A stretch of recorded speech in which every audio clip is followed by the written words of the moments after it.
Good morning, good afternoon, or good evening. My name is Kelly and welcome in to this plot breakdown of Joe Abercrombie's The Blade Itself. I also have a tiny microphone for the occasion.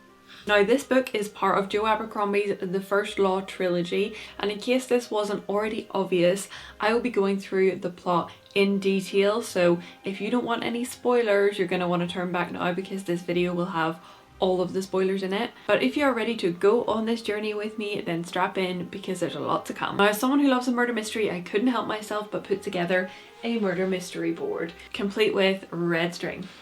Now, just so we all understand the board, because it is a little bit confusing, each of the characters in the book, I have given them an actor who I think would play them in a TV or movie version of this book. And some of them are a little bit niche and weird, so don't take it too seriously. Also, don't take the string too seriously because it got a little bit confusing after a while, so it's a bit all over the place. I also have a map up at the top here so that we can see whereabouts we are in the, locations. And I also have a graveyard over here because we might lose a few people along the way. Now, of course, I will put all of these zoomed in on the screen so you can actually see this in detail. Shout out to Mike's Mike and Carrie Can Read who inspired the format for this video with my own unique Kelly twist on it, of course. And this has been a long few weeks of prep for this video, so if you enjoy it, I would really appreciate if you could like or subscribe. You can add super thanks. You can also use my affiliate link to buy the book if you want to read the book in full. All of those things will help support me and keep me making videos, so please consider. Okay chums, without further ado, let's dive in. I also have a pointer. It's a marshmallow toasting fork. Now friends, we begin with Logan. Of course, being played by Jason Momoa. It has to be Jason Momoa and that's all the information you need. He's running through the forest. He's barefoot and he's being chased. He's lost all of his friends now. He's completely alone. A fight ensues between Logan and the Shanka who are chasing him. Now, after reading this whole book, I'm not entirely sure who the Shanka are, what they are. I picture them as being little creatures with a flat head and some little T-Rex arms and a little like snake tongue, and they go by the name Shanka or Flatheads. So if you hear me say Flatheads, Shanka, same creatures. Logan is fighting with the Shanka and he is fighting for his life. These are not forgiving creatures. So him and one of these Flatheads end up rolling down a hill together, fighting, and then Logan finds himself on the edge of a cliff and he is hanging on by his fingertips. He's slipping quickly. He sees a tree root, he grabs it and it buys him an extra little bit of time, but he knows that he is gonna have to let go. He's got a Shanka at his fingertips clawing at him, or got another one crawling up his leg. He's like, I'm gonna have to let go, and below him there is land and water. So he's like, okay, here we go.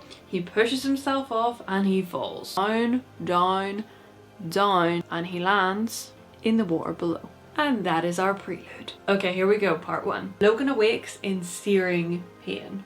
He's by the water's edge. He shouts to himself, I'm still alive! And then he giggles.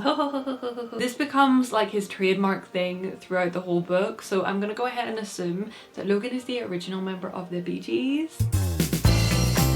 He decides to climb upwards to try and escape the Shanka because everyone knows you're safer on higher ground. But he's like, I don't have my coat, I don't have my shoes, I don't got food, I haven't got anything that I need to survive. So he's like, I'm gonna have to go back to my camp. So he kind of slowly works his way up to the camp and he manages to grab all of his belongings. And one of these belongings is his trusty cookpot, to which he says, it's just you and me now. And then they head off on their journey. It's really giving Tom Hanks in Castaway with Wilson. It's like Wilson the cookpot. Okay, we flip to a new location. This time we are with a guy called Sandan Glokta, who we will just refer to as Glokta, being played by Brendan Gleeson as Madamudi, and we are in a building called the House of Question, which, side note, that is exactly how my brain feels when I start reading a new fantasy book. Like, what is going on? Now, our friend Glokta is limping down the corridor because we find out he has some injuries from being in the war. He stumbles down some stairs, he gets a spasm in his leg, he's like, oh, I got a spasm in my leg, and then he's like, no, I gotta get back to my quarters. So he quickly hobbles his way down. So he gets to his quarters. He walks in and a fat naked man is sat in his room. Something we all experience at least once a week, I can tell you that. And along with why can't I All I said is fat naked is not that funny. One of Glocta's practicals is also in the room, and practicals are like henchmen, guys who do your dirty dealings, those kind of people. And in the room is one of his practicals, Practical Frost, 100% being played by Rory McCann as the guy who says yarp in Hot Fuzz. If you know, you know. Now Glocta sits across from the fat naked man and he begins to interrogate him, for you see, Glocta is what they call an inquisitor, and in the House of Questions they basically interrogate people to get them to confess to stuff. So that is Glocta's job. Glocta accuses this man, who we find out is called Salem Ruse. Yes, Ron's dad from Harry Potter. It's like a Harry Potter reunion up in here. So he's interrogating this guy Salem Ruse, and Salem Ruse is basically a merchant who has been accused of avoiding the king's taxes. Ruse is all like, not guilty, and Glocta's like, I know you're guilty. And Ruse says that the Guild of Mercers will be very unhappy that he has been kidnapped. And don't you worry, we will come back to the Guild of Mercers. So the interrogation continues. Practical Frost is beating Ruse about a little bit, yarp, and then there's a knock at the door, narp, and it is Glocta's other practical, who's called Severard, Timothy Chalamet, who informs him that Superior Calney wants to see him. Superior Calney is Willem Dafoe, because I just liked this picture of Willem Dafoe and I thought it was really funny. So Glocta goes up to see the Superior, and the Superior is basically annoyed at Glocta for capturing this guy Ruse. He's like, we're gonna have the Guild of Mercers up our butts because you captured this guy. What were you thinking? And Glocta's like, yeah, okay, I get it, but look at this. And he brings him a big box of money that he confiscated from Ruse. And Calney's like, oh sweet, I can buy myself a new jet ski or something. And he's basically off the hook after that point. So Glocta goes back to his chambers to continue the interrogation, and at this point Ruse is all beat up, but he's still not confessing. Glocta goes to pull out his instruments of torture when suddenly there's another knock at the door, and this time it is Arch-Lector Salt. Dun dun dun! He's being played by my favourite Ralph Fiennes. There is actually a lot of Harry Potter characters on this board. I didn't mean to do that, but they just kind of came to me. And Arch-Lector Salt wants to speak to Glocta too. So just to explain the chain of command, we've got the Superior, who's above Glocta, and above the Superior we have the Arch-Lector Salt. So this guy is even higher up. And Arch-Lector Salt says, come with me. Now we find out in this conversation that Glocta was a nobleman, an amazing swordsman, he came from a good family, but unfortunately after his injuries in the war and being kidnapped, he's not the man he used to be, you know. And the Arch-Lector tells Glocta he wants him to capture a man called Septa Teful. That guy, my little finger. Now Septa Teful is the master of the royal mints. That's a refreshing title. Refreshing. So anyway, this guy has been accused of treason and corruption, and he wants him to be captured by the same time tomorrow. So Glocta's like, yeah, okay, sure dude, will do. And he heads back to his quarters once again to finish his interrogation. And this time he does get a confession from Ruse. And as Ruse is writing down his list of accomplices, Glocta says, add Septa Teful to the list. If he's on this list, Glocta has a reason to capture him. Okay, we're back with Logan. Now he wakes up in a tiny cave covered in snow, and he's gotten himself up high, so he's feeling a little bit more safe. However, he is really hungry and in pretty bad condition. He decides to eat some stinky meat that he has in his bag. Ew. And he's thinking to himself, oh, I just can't wait to be back with my family again. It'll be so good seeing my family and my friends.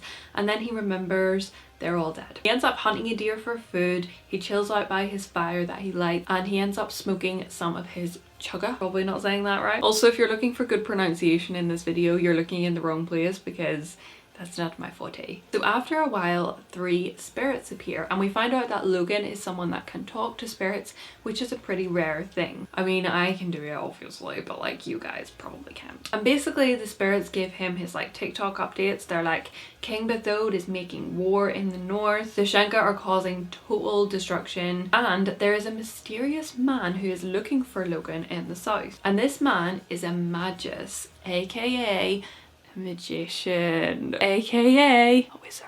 You're a wizard, Harry. And at this point we leave Logan again, deciding to go and search out this magus, because let's be honest, he doesn't really have a better option at this point. So now we are back in Adua, which I don't know if I showed you before, but Adua is basically right in the middle of the map, and we meet Captain Giselle Dan Luthar, aka Giselle.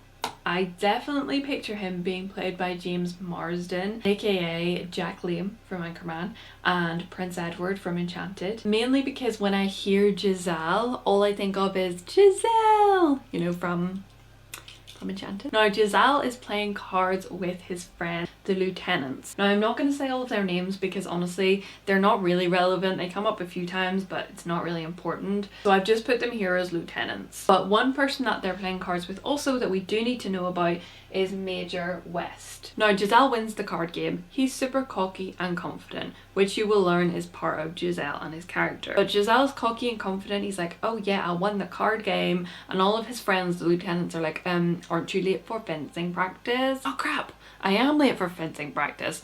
So he goes off to do his fencing practice and Major West goes with him. And we find out that Major West, along with a guy named Marshall Varouz, who is that guy Nicolaj something, who plays that guy in The Other Woman and also the guy in Game of Thrones, Jimmy? Yeah. So Marshall Varouz and Major West are training Giselle for a fencing contest that he's going to be in. Giselle doesn't really like fencing, but he's doing it to kind of keep everyone happy basically, including his father. Dad! But he is really good at it. Anyways, that evening Giselle is drinking his sorrows away. He's like glug glug glug glug glug glug. He's drunk and he stumbles out of the tavern and he comes across a few men grappling in the alleyway. He's like, this is a little bit weird, what's going on here? And then he sees Glokta coming out of the shadows and Glokta just says to him, don't worry, don't worry, don't worry, don't worry, we're just capturing this guy, okay? I'm just gonna capture him, take it back, torture him, you know, all that good stuff. And the guy is Septa Teffel, the guy that the Archlector asked Glokta to kidnap. So back at interrogation station, Glokta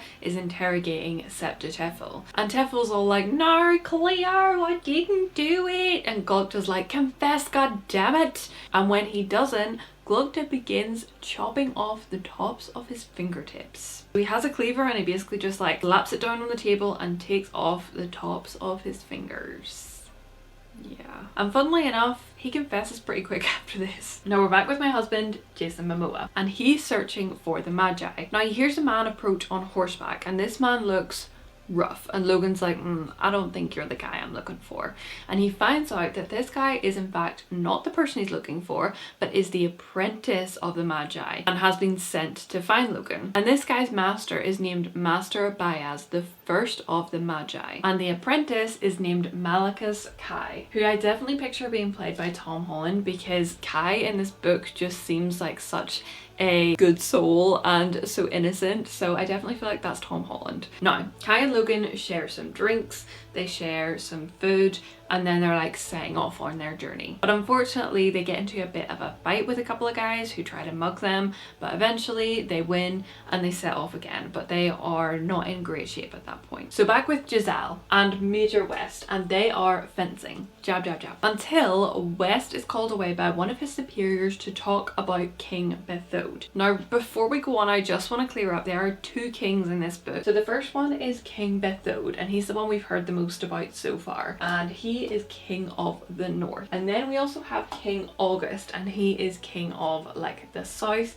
aka the Union. And I definitely picture King Bethode being played by King Neptune from SpongeBob SquarePants. I don't know why, but once I saw it I couldn't get it out of my head. And if you're going to question an animated character of being in a live action version of this, just don't, because this is all insane. So Major West is being called away to talk about King Bethode, but he's like, oh no, my sister's here and I said I'd give her a tour. So West is like, Giselle, maybe you could, you know, give her a tour for me. And he's like, oh, okay, fine, whatever. So he goes to West's quarters to meet the sister and he's listening to her through the door and he's like, oh, she sounds gross, she sounds fat and coarse and horrible. And then he opens the door and he's like, oh, she kind of fine. Now West's sister's name is RD. They share a drink together, they go for the little tour and she asks a ton of questions. They pass a place called the House of the Maker, which apparently no one ever goes into. We'll see about that. And Giselle and RD have a little bit of chemistry. a little bit, you know, not too much, but it's definitely flirty vibes. They also meet Glokta, who we learn doesn't get on very well with Giselle, and we also learn that Glokta has actually already met West's sister RD because West and Glokta fought together in the war. So speaking of Glokta, Glokta is walking through the park and everyone's like, oh my gosh, Glokta, we love you, you're the best, oh my gosh. And Glokta's like, thank you. And notices Giselle is behind him and he quickly turns and just like stabs him in the neck, and Giselle goes down and he's dead, and Glokta's like, yes. And then RD is behind him and RD's like, oh my gosh, my hero, I can't believe you did that, I love you. And Glokta grabs RD, kisses her passionately, and then she looks at him and she says, the Archlector wants to see you. And Glokta's like, what is going on? And then he hears a loud knock and a boom, and he wakes up from his dream. Yes, of course it was a dream, come on. Practical Frost, York, is knocking at the door and telling him that the Archlector wants to see him. And Glokta's like, okay, I'm coming. But unfortunately, Glokta has pooped the bed.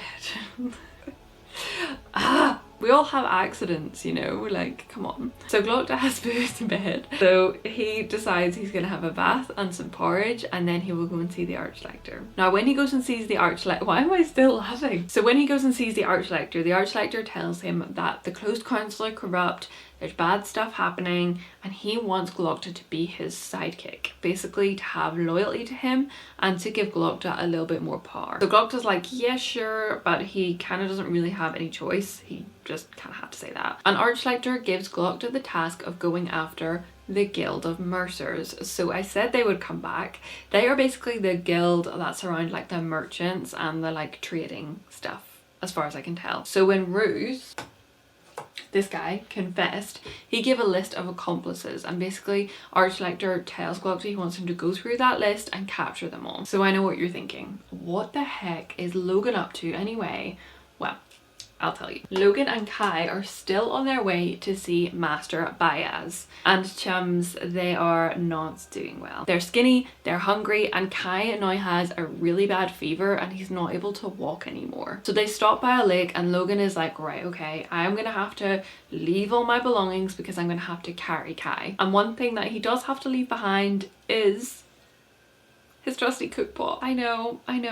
The cook pot. It's really sad actually. But at this point Kai is like, I'm sick. So Logan doesn't really have a choice at this point, unless he just left Kai to die, but I don't think that's not really in keeping with his character. So they keep going, and Kai in his feverish ramblings says something that is very odd indeed. He says, the first law is forbidden. And Logan's like, what are you talking about? And he reveals that the first law is it is forbidden to touch the other side. Speak with the devils. And so Logan's like, okay, this guy is insane. He is completely feverish and he's talking rubbish. We all know that this trilogy is called the First Law Trilogy, so we know it doesn't mean nothing. But don't worry, we'll be coming back to it. Now eventually they come across an ancient door. So Logan and Kai go inside, they talk to Bayaz, and Bayaz is able to get help for Kai. And then some men appear at the door. And these men are from King Bethode, and it is Prince Calder, or BJ Novak as I like to call him, who is one of King Bethode's sons, and a couple of men. And he basically tells Bayaz that his dad, King Bethode, wants to speak to him. And Bayaz is like, okay, I'll speak to him, but he has to come see me. Like, are you kidding? I'm not gonna go with you to see him. He can come here. So after that they leave. Bayaz talks to Logan for a bit about the fact he can talk to spirits and everything, and then Bayaz offers him a warm bed, some food, some shelter, and some safety, and Logan is like, praise the Lord, that is exactly what I need. So we're back in Adria, and this time we're in the audience chambers with some higher ups within the closed council, namely Fortis Dan Hoff, aka Lord Chamberlain, who's played by the beautiful Idris Elba, another guy who doesn't really come up that much, so I'm not really going to mention him, and Major West, our friend from before. And basically this is a Princess Diaries 2 royal engagement style audience thing where people will come and approach the Lord and the other guy, and they will ask for like an audience with the king, or they'll ask for help with something, you know, like where she's like, here is a melon for your table. And the guy gives her the chicken and all that stuff. It's like that. So the first person to approach is a peasant called Goodman Heath. And he has like a landlord issue. And Lord Chamberlain is basically like, I don't care. Like, go away. That's not my problem. Yeah, he's a little unhelpful, let's say. So he goes, and next up is Coster Dan Colt, aka Magister Colt. And he is the Magister of the Guild of Mercers. Again, the guild.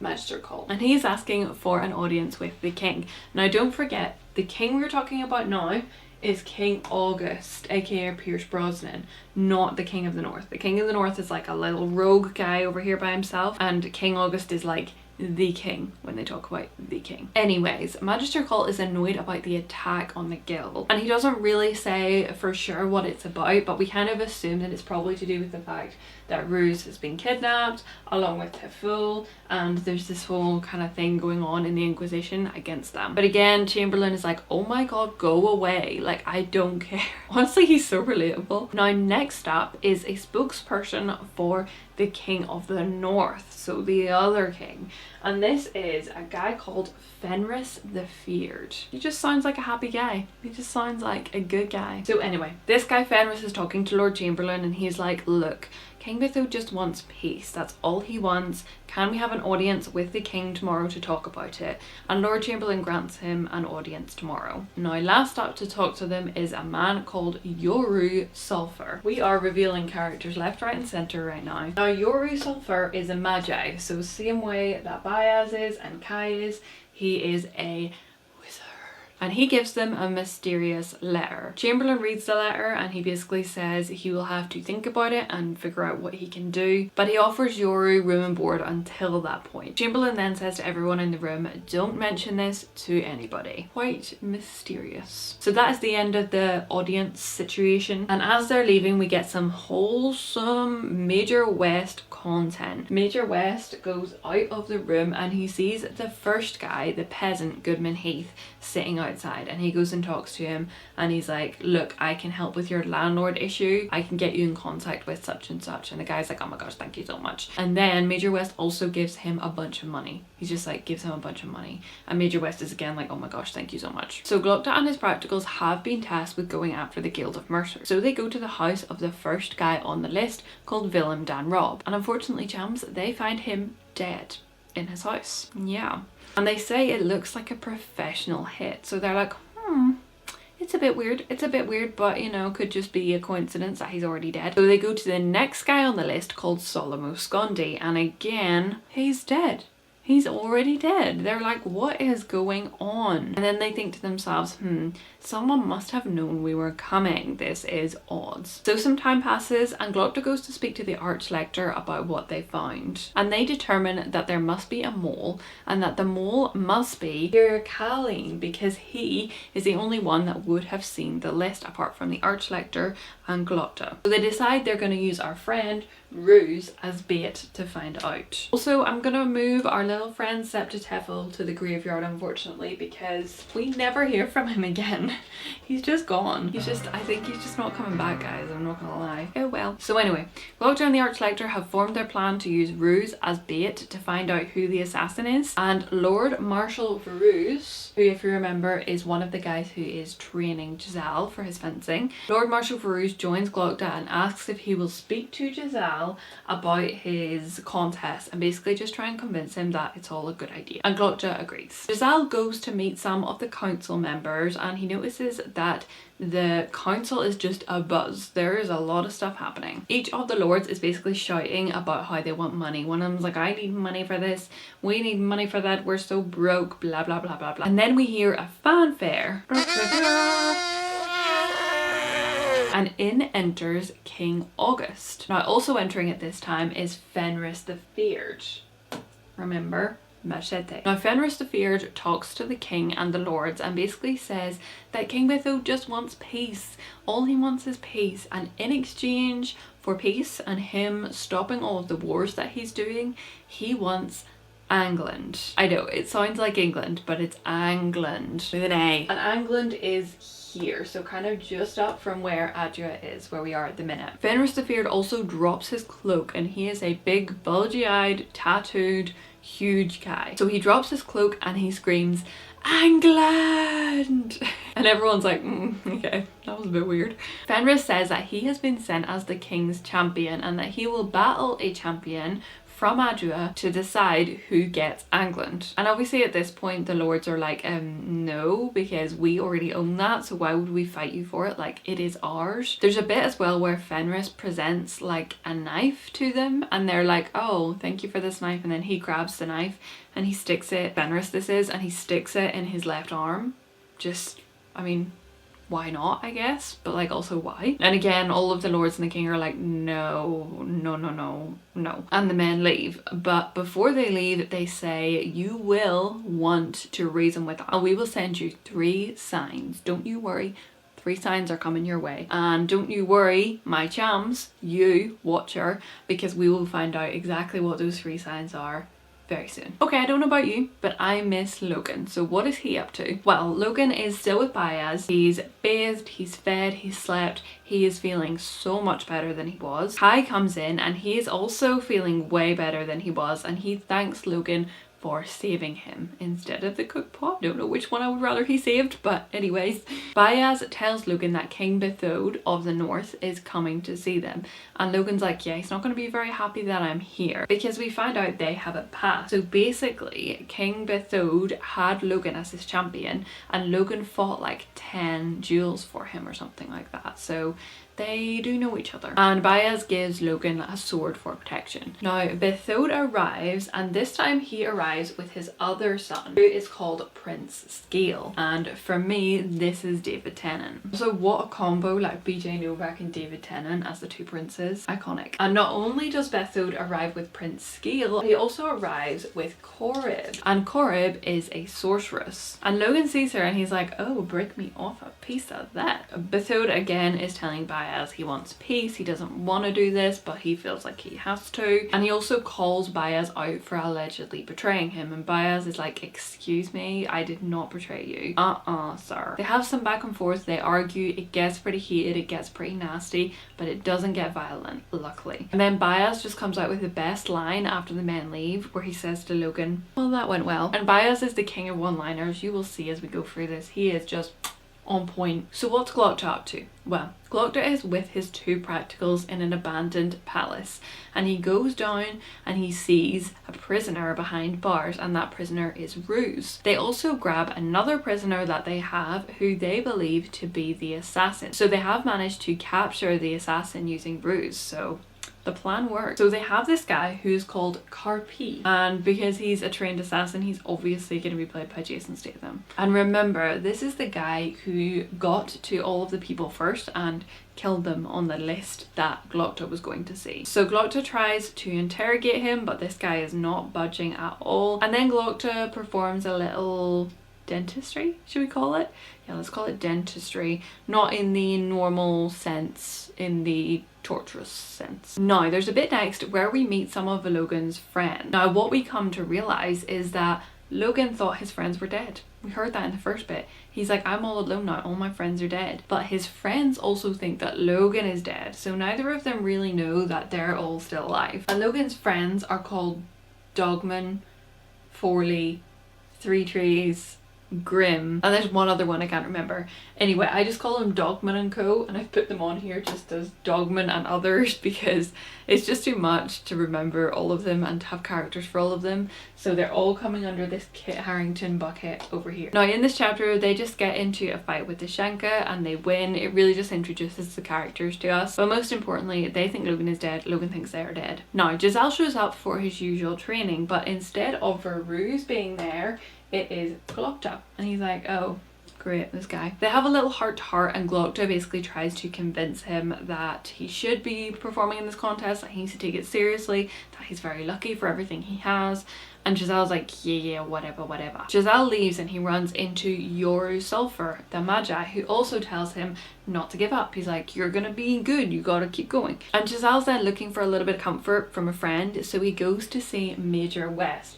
But unfortunately Major West is not there, but RD is there, and RD opens up the door to him. Now she's drunk, she's drinking a little bit. We find out that RD is just trying to find herself, like she's just confused, she just wants to have fun. So she's in the room and she's drinking. And Giselle tells her that he wants to quit, he doesn't want to do the fencing stuff anymore. And she's basically like, shut up, you have an amazing life, you're so lucky, just be happy with what you have. And he's like, why does no one understand me? And Giselle ends up leaving and he's like, I'm gonna prove them all wrong. Now Glocta and his practicals are at the dock to capture a senior mercer called Hornlock, who they interrogate.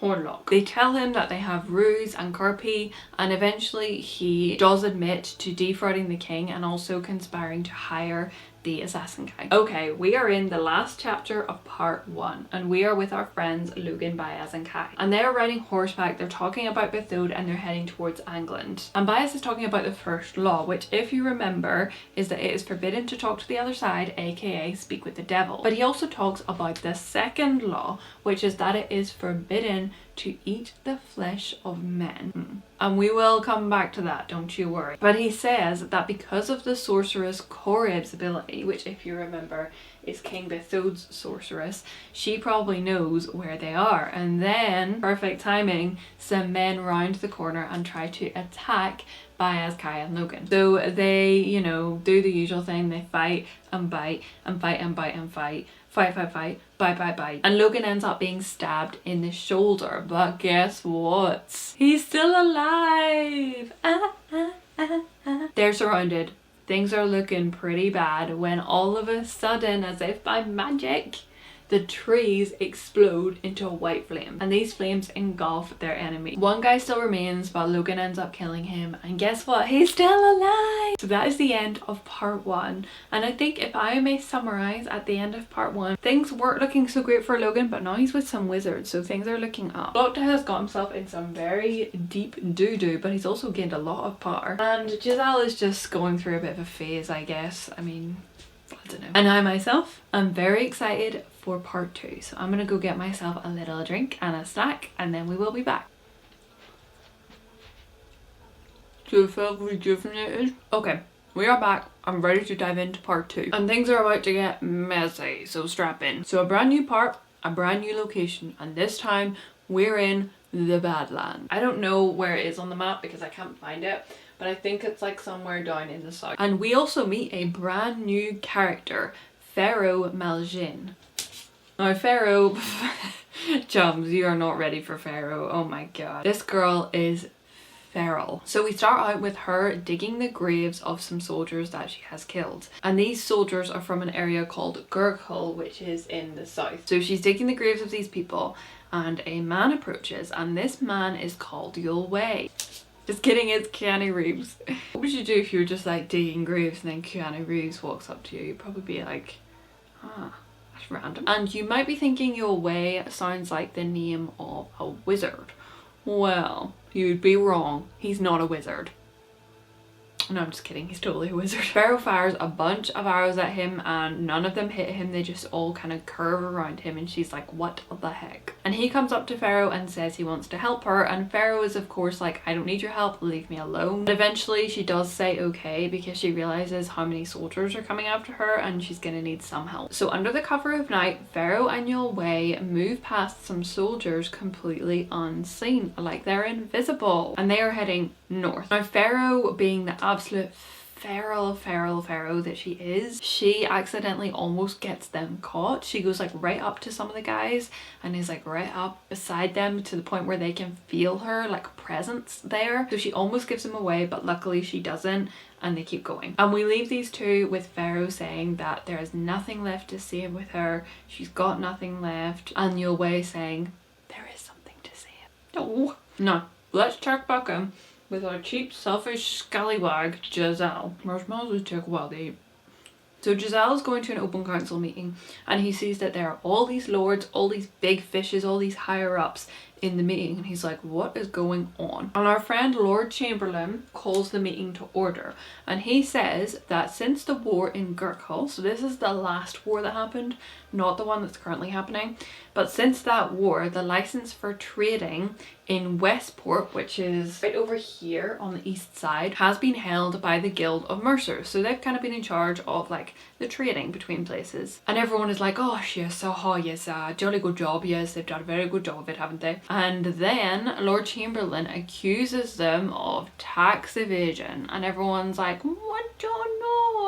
No, oh, jolly bad. Like, they are pure raging. And then Glocta rocks up with his 3 prisoners, and the 3 prisoners are Ruse, Carpy and Hornlock. So Ruse is the guy from the initial interrogation, Carpy is the trained assassin who was, you know, hired to kill them, and Hornlock is the guy who conspired to actually hire the assassin and contribute to all of the trees and stuff. And Glocta has each of them repeat their confessions in front of everyone, including Hornlock, who in front of everyone says that it was actually Magister Colt who organised the whole thing. He knew everything was going on and he was in charge of it all.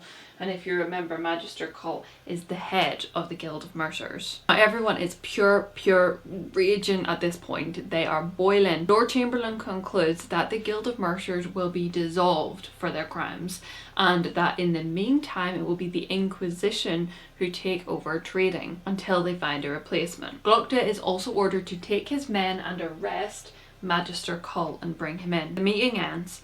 Giselle goes out to meet with RD, and he is smitten smitten with her. Okay, he is starting to lose his mind a little bit, like he is really starting to feel all the feels. They chat for a bit, and Giselle is thinking about how he would really want to be with her, apart from she doesn't have the right blood and she doesn't have enough money. So, the most important things. I'm just kidding, like I know in these books that it's all about status when it comes to marriage and like marrying for a good reason, but I just Okay, so Glocta and his crew rock up at the Mercers Guildhall to rock up at the Mercers Guild the Mercers Guildhall to arrest Magister Colt, and they find him standing on the windowsill with a rope tied around his neck. And Colt basically says that he had no choice but to do all of this stuff, to evade taxes, all of this stuff, because of the banks, and they owed the banks so much money. He also tells Glocta that if he wants to see real enemies, he needs to look inwards to the closed council, the House of Questions, and the banks. And Glocta's like, you know, weird. He also tells him that the mole within the Inquisition, remember the mole who found out about the list and gave it to the assassin? Initially he thought it was Superior Colleen, but actually the mole was none other than the Archlector's secretary. I wonder how he got the list. Interesting. So Practical Frost, Yarp, tries to grab Magister Colt. He like sneaks round to the window and tries to grab him, but as he tries to grab him, Magister Colt jumps, and unfortunately that's the end of him. So the men leave, but Glocta has Colt's words echoing in his head. Giselle and West are thin. They get into a bit of a heated altercation about Giselle possibly having feelings for West's sister, RD. You know, West is all the protective vibes of his sister. Major West then visits with Marshal Burr, played by Leslie Odom Jr., purely for the reason that his surname is Burr, and all I could think was, Aaron Burr, sir. And Burr tells West that King Besode and his army have already overrun half of northern England, and that the Emperor Uthman, is going to war in Dagozka. Now, Emperor Uthman, Christoph Waltz, the best villain of all time, he is the emperor of kind of the south and this Gurkhal area. So Pharaoh is like, he's like her enemy, you know, like she hates him because he is carrying slaves and trying to kind of get power for himself in the south. Now, how does Marshal Burr know that half of northern England has been overrun? Well, he was sent 3 signs. Yeah, remember the 3 signs that Fenris the Feared promised? Yeah, they were sent to him, and unfortunately the 3 signs were actually 3 heads in boxes, and 3 heads of like guards from Adua in boxes that came from England. Yeah, kind of pretty bad, right? But because of the war Emperor Uthman is trying to start, and the war that King Bethode is starting, they are running out of resources quickly. So Burr tells West that he wants him to head up a team to go to England and fight. And West is like, huh, what, me? Because West came from like not proper blood, and he kind of like worked his way up as a commoner. So he's like, everyone will be annoyed if I get it because I don't have good blood and all of this stuff. And Burr's like, I know you're good at what you do, I want it to be you, they can deal with it. So West leaves and he's kind of scared by it, but he's also kind of gassed. He's like, woo, I got my own team. So Baez, Kai and my baby Logan, I really should stop like saying that he's Jason Momoa and that he's beautiful, because he's described as a barbarian. So like a big hulky like gross guy, but like I don't know, in my head I just don't picture that. So they have arrived in Adua and they are just kind of like walking around figuring out the lay of the land, and they go to a costume shop and the costumer is like, what do you need these costumes for anyway? Baez purchases like a proper wizard robes and stuff, and he's like, what is this for? And Baez tells him that they are acting out a scene where Baez, the first of the Magi, finally takes up his seat on the closed council. Booyah, booyah, booyah. I just love Baez, anything he does, honestly. Okay, so Jimmy Giselle is having some steamy thoughts about West's sister RD while he is out for his run, and he gets a little bit too excited, if you know what I mean, okay? He gets a little bit... Anyways, it's quickly whenever he runs into RD's sister, Major West. Awkward. And they have not been getting on so great since West got that offer from Marshall Burr, because as predicted, Giselle was like, I have better blood, it should have been me, he's just a commoner, blah blah blah blah blah. Anyway, West tells Giselle that he has an audience waiting, and Giselle is like, what? And he takes him to the fencing arena where he ends up fighting Major West in front of a ton of people. Glocked is there, RD's there, lords, you know, royalty, all of the lot. Now West is good, but Giselle wins. Everyone crowds around him and congratulates him, including Glockta, who says, very impressive. RD comes up to him and tries to talk to him, and he's like, and then he runs away. We also find out that Baez is the master of the guy Yuri Sulfur. So Yuri kind of just comes in and out every so often. We don't find out much about him in this book, but Yuri is also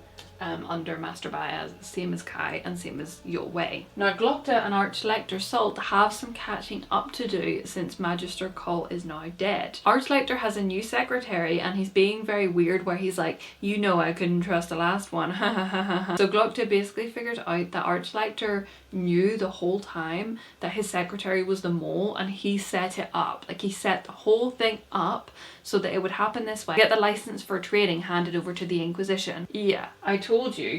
Dun dun dun. We also find out that Colleen has been replaced, and he's been replaced by a new superior called Superior Goyle. And surprise surprise, this guy Colleen is not coming back. He has probably been... This side of the board is looking a little sparse now.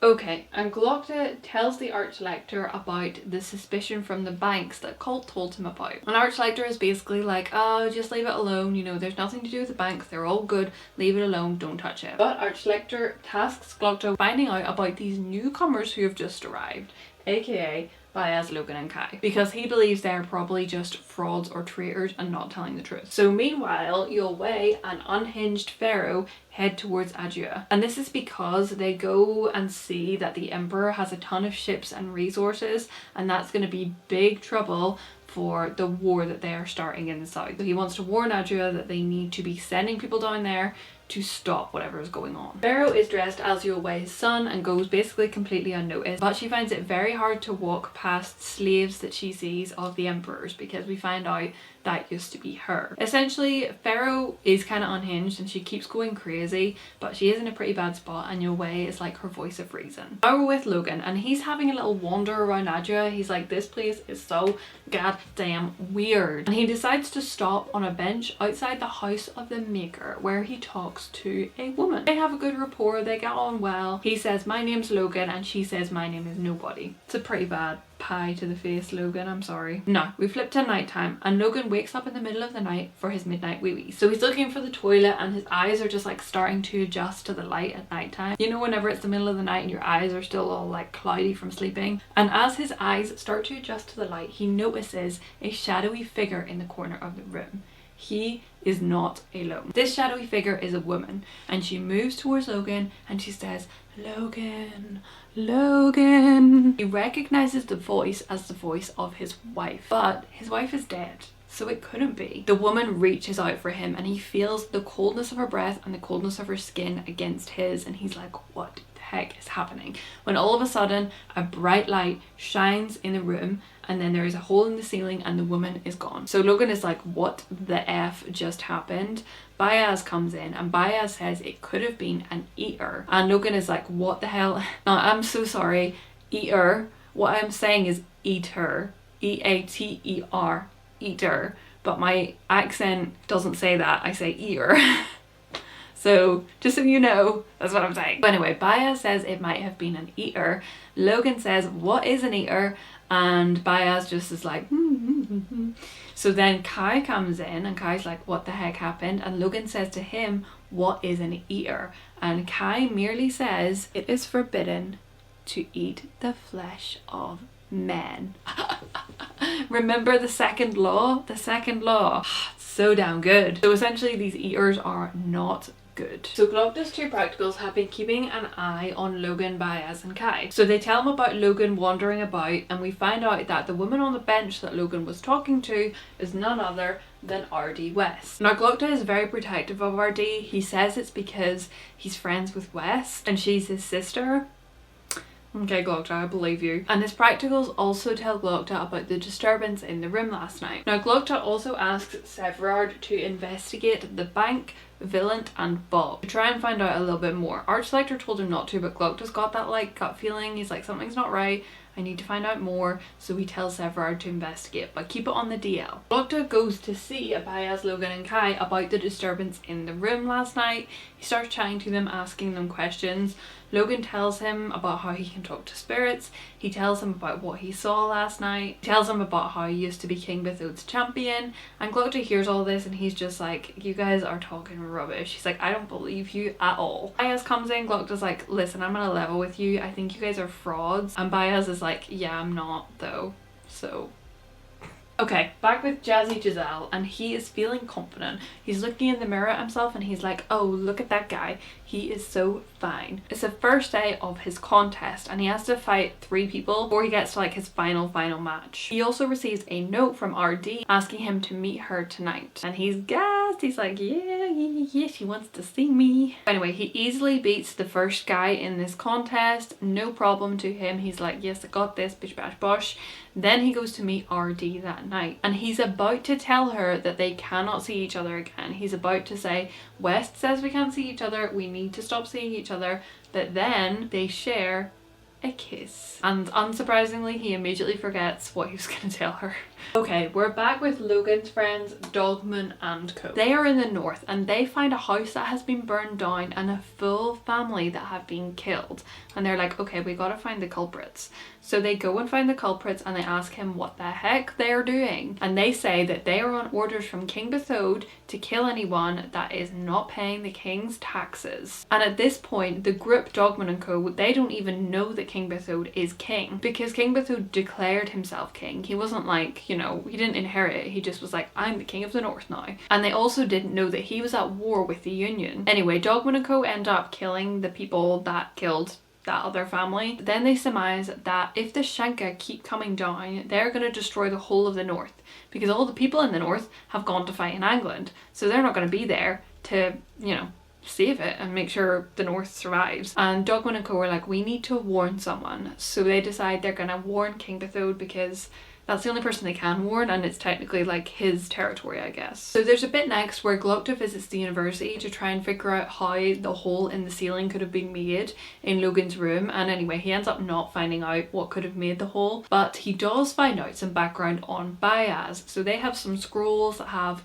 basically a legend or like folklore on them. Gluck obviously doesn't believe that it's real, but the scrolls basically say that Bayaz actually created Adua completely. So he created the council, he put the first king in his position, so not this guy, but like, you know, generations before, he put the guy in charge, and that he used to know the master maker. So the guy who lives in the house of the maker, or lived in the house of the maker, was supposed to be a guy called Canadius, who was the master maker. And in the story, the master maker killed his brother Juvens, and then Bayaz ended up killing the master maker to try and get a siege. And the story then goes that Bayaz actually took the key to the house of the maker. Glokta then steals this scroll that all this is written on and leaves.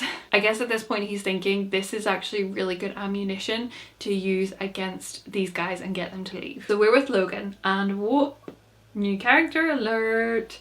We have Brother Longfoot. And Brother Longfoot has been brought here by Bayaz to help them navigate a journey to the edge of the world.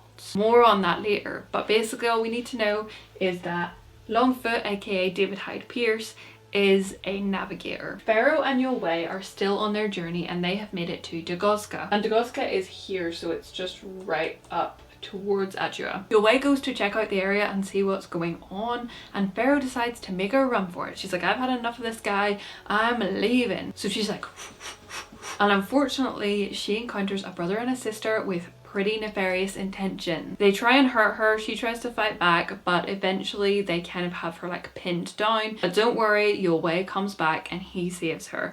But they find out that the two people that were fighting Pharaoh are eaters. Yes, eaters. So anyway, after they find this out, Pharaoh is like, okay, I'm gonna stick with you. So Janky Giselle is in his last match before fighting his final contestant, and let's just say he's not doing very well. He's getting his butt kicked, but eventually he kind of like pulls it back and he wins. And afterwards he's talking to his friends, and they're just kind of, you know, typical lad behavior. They're just talking about women, they're just like joking about this, that and the other. And one of the lieutenants jokes about RD, and this sets Giselle off. Okay, he's like, no, shut up, Allah, don't talk about RD. And obviously the guys are just like, that's a bit weird, maybe he's in love with her. And Giselle is just like, oh crap, I shouldn't have said that. Now Glokta jolts awake from sleep. He's like, oh no, I'm late. Glokta's mother is at the end of the bed and she says, don't worry, where is the seat? And Glokta's like, shut up mom, I'm late. And then his mum turns into Archlector Salt. And Archlector Salt says, we are fighting two wars, this and this and this. And Glokta's like, what is going on? And then the voice turns into a woman's voice again, and she says, where is the sea? She's moving closer and closer and closer to him, and he feels this icy coldness on his cheek. So he starts thrashing about, moving about, he falls on the floor and he passes out. And when he wakes up, he's like, that was a very weird dream. Never had anything like that before. And he has a pink swollen mark on his arm. Glokta goes to meet one of his practicals, Severard, and they are examining a body. And this body has been found near where Logan and Bayaz are staying. So Glokta wants to see it because he's like, oh, it was probably these weird guys who are hanging around. I need to get more ammo against them. He also talks to Severard about investigating the banks.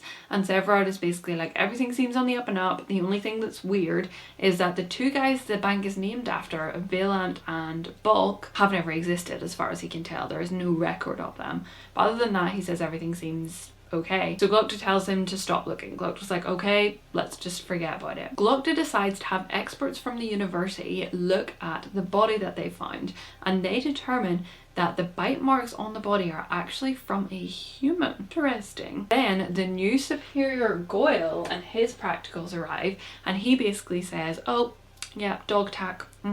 Definitely a dog tag. Nothing to see here, nothing to see here. Okay, it was a dog tag. Goodbye. Okay, my chums, today is the day. It is the final day of the contest, and Giselle is going to be fighting Bremer Dan Gorst. Pretty big freaking dude. Everyone is there to watch, including Logan, Bayaz and Kai. And Bayaz says to Logan, who do you think's gonna win? And Logan's like, I really don't care. And Bayaz is like, come on, who do you think? And Logan's like, probably Gorst because he's huge. And Bayaz is like, do you want to bet? And Logan's like, I have nothing to bet with you, like I know. And Bayaz is like, oh come on, it'll just be a bit of fun, we don't have to bet anything, just honor. And Logan's like, well, I haven't got any of that anyway, so it's fine. So yeah, Bayaz basically bets with Logan that it's going to be Giselle that wins instead of Gorst. And Kai turns to Logan and he says, never bet against a Magus. And Logan's like, Anyway, the match begins. Jab, jab, jab. And let's just say Giselle is losing badly. Gorst is not taking any prisoners. Gorst is just vicious. Glokta is lapping this up in the crowd. He is sat there laughing his head off. He's like, this is great. This is exactly what I wanted to see. And then all of a sudden, as if by magic, wink, wink. I wish I could wink.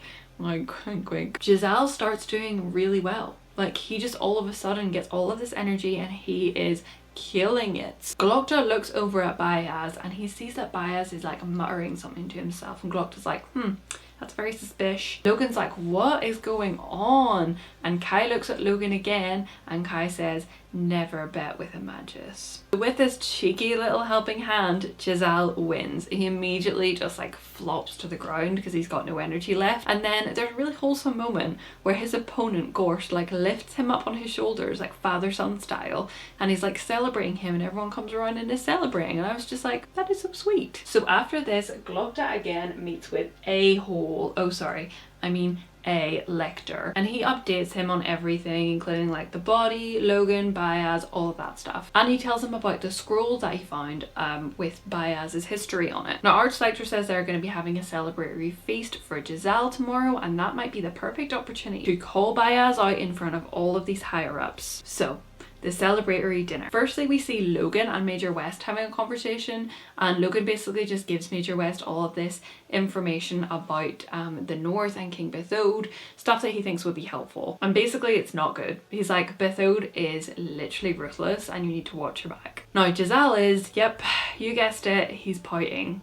He's like, I don't know these people at this dinner, I don't want them to be here, and no one is celebrating me as much as they should be. And then an actor begins acting out a scene in front of them all, and the scene he is acting out is the story from the scrolls, basically calling Bayaz out. And then at the end, Bayaz is like, I can't believe you did this, what the heck is this? And they're all just like, you're not who you say you are you? And Bayaz tells them, like, I am who I say I am. I've come back several times under different aliases to take up my seat on the closed council. And again, Archlector's just like, you don't have any proof. And then Bayaz pulls out a key, the key to the House of the Maker. And Archlector is again like, we don't know if this is actually the key. So they agree that the next day, Bayaz, Logan, Kai, along with Glokta and Giselle, will go and test out the key at the House of the Maker. Archlector is still just being an a-hole, so Bayaz is like, Archlector will not be happy until I break some furniture. And then all of a sudden, Archlector's chair gives way beneath him and breaks. He grabs onto the tablecloth and he lands. And then Bayaz has another classic one-liner where he just says, this really is excellent soup, and he just sits and slurps his soup. He literally says things that I would think about in the shower that night and be annoyed at myself that I didn't say. Okay, my chums, let's go to the House of the Maker. So the gang get there and everyone but Bayaz is feeling sick, nauseous, weird. They're just like, the vibe is so odd in this place. Bayaz opens the first door and on the ground there is a map of Midderland. Now Midderland is just, it's in the middle. It's like this area here with like Adua and stuff. We find out that it is in fact the Maker who created the Shanka, so the flatheads. It's actually the Maker who made them. Flatheads say, what? They go into another room and they find a blade, and the blade has two edges to it, and Bayaz says that one edge is here and the other is for the other side. They go to the end of the corridor and they see daylight, but Glokta's like, hold on, we're at the top of the tower, like they can see out for miles and miles and miles from where they are. But Glokta's like, we didn't climb any stairs to get here, like how the heck are we at the top of the tower? Bayaz reveals that where they are is the location that him and the Master Maker fought. And after that they leave. Glokta goes out and he says to the guard, oh my gosh, that was like the longest day of my life. And the guard is like, it's only been like half an hour. What are you talking about? It's weird because like Glokta literally sees all of this stuff with his own eyes and he still doesn't believe it. He's still like, I must be thinking things, like this can't be real, blah blah blah. Now Major West is in a bad mood. He is annoyed because he feels like he is the only one taking this war seriously. He is preparing for war and everyone else is just kind of like, hee hee hee. And he has a pounding headache. And he comes upon some guards arguing with two people. And the two people in question are Pharaoh and Your Way. And they have a letter of transit that allows them to actually come into Adua, but they're refusing, I say they're refusing, Pharaoh is refusing to put down her weapons, which he's not allowed to bring in with her. West convinces her to drop the weapons so that they can come in, and then he heads on his way because he's already late. He heads to the armories, and the guy at the armory is like, bro, you're too late. The forges are closed. We're not making any more weapons, blah, blah, blah. And then West just goes off. Like, he goes insane with this guy. He goes mad at him. He's like grabbing him, and eventually the guy is like, yeah, okay, fine. We'll like reopen the forges. And West is like, okay,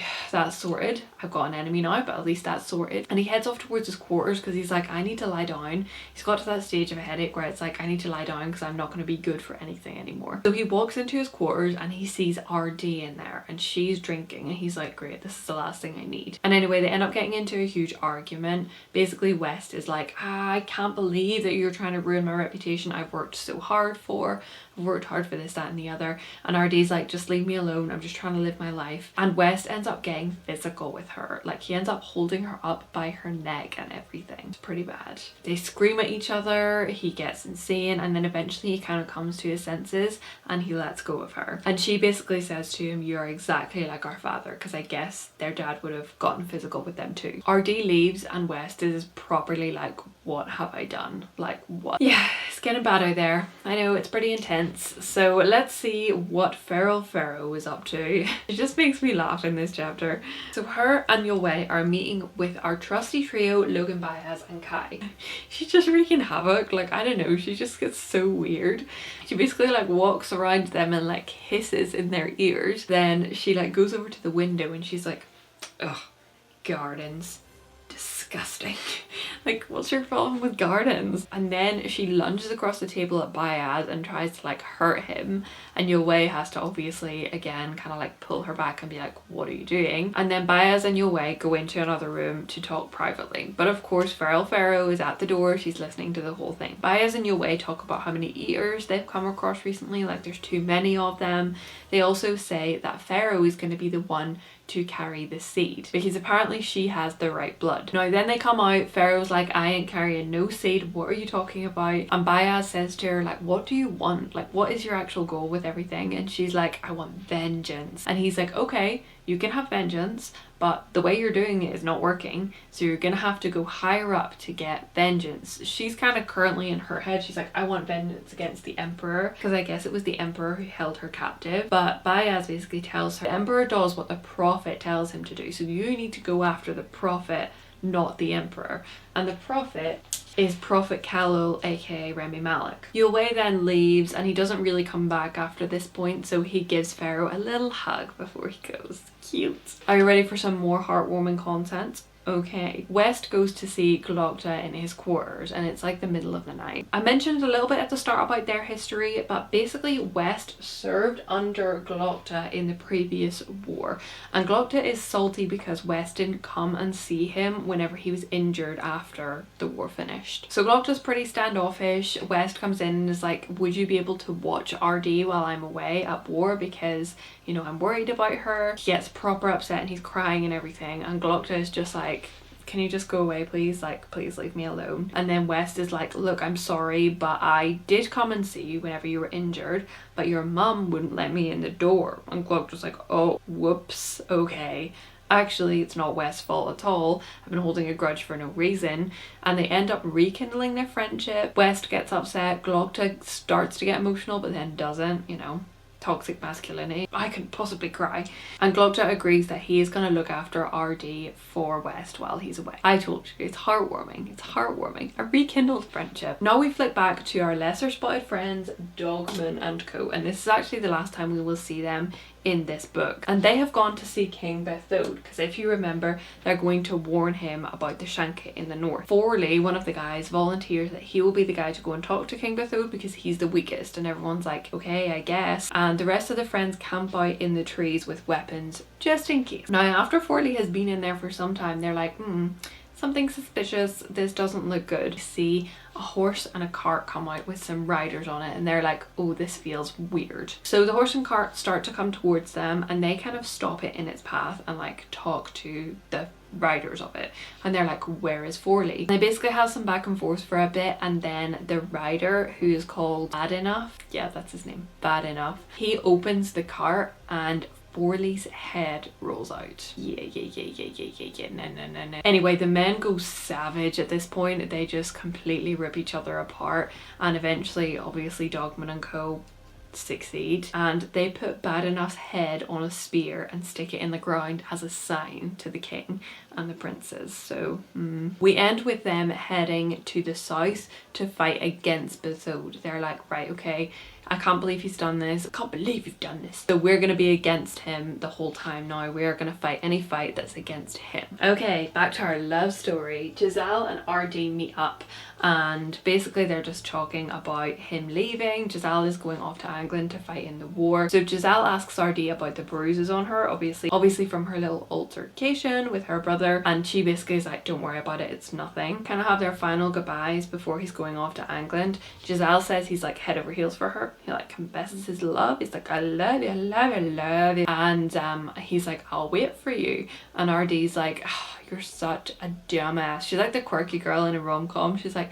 oh, can't believe you're even saying that to me. And then she's like, I'll wait for you too. Okay, it's time for them to leave for England, and Giselle is waiting on the ship at the dock. And then someone comes up to him and tells him that he needs to go and see High Justice Morovia. I haven't mentioned the High Justice Morovia much, played by Stanley Tucci, but he's been there at different stuff. He's been at like the contest, the big council meetings and stuff. He's just never said anything up to this point. So he gets to Morovia's office, and Morovia, Marshal Barrows and Baez are all in there. And Baez tells him that they are going on an epic voyage and they are a man down, so they need him to come with them. He doesn't really have a choice. Like, his ship has already left that was going to take him to England, so he kind of has to go with them. Where are they going, I hear you ask? They're going to the edge of the world. Yeah. Okay, Gemmas, buckle up, because we are in our last few chapters and things are about to get hectic for Pharaoh. So the Edge of the World crew are getting ready to leave. Now, this crew, just to remind you,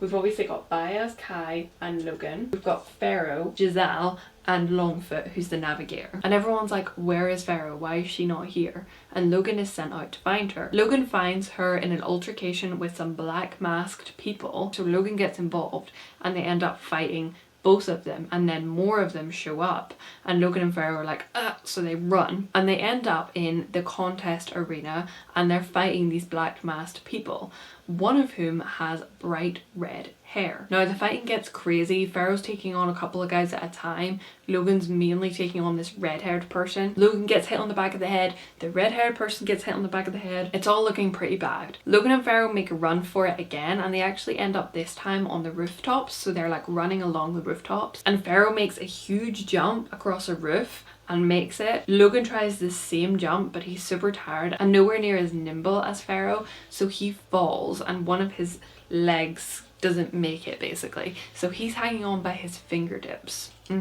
Yeah, flashback to chapter 1, right? So he's trying to get up, but he just cannot pull himself up. So he's like, okay, this is it, this is the end for me.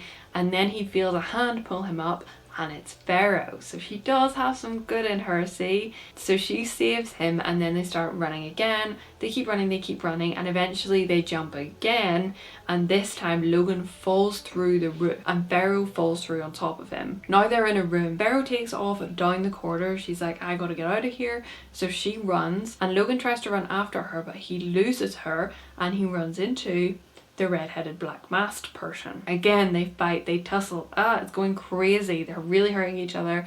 They're doing a lot of damage. They're not in good condition, either of them. And eventually Logan is able to push the red-haired person down the stairs. He runs, he catches up with Pharaoh, and then they both run into like a dining room area and they barricade the door. Now they realize there's no other exits. They are literally trapped. Logan sees a sword on the fireplace behind him, so he grabs that, and just as he does that, the barricade that they made crashes open and the black masked people run in. Logan is trying to fight, but he's got no strength left. He is not doing good. And just when he feels like he is about to give up, he feels a digging into his back. And it's not a pain, but it's a sign, like someone is sending him a message. He has a secret tongue who's basically telling him where all the black masked people are that he needs to take out.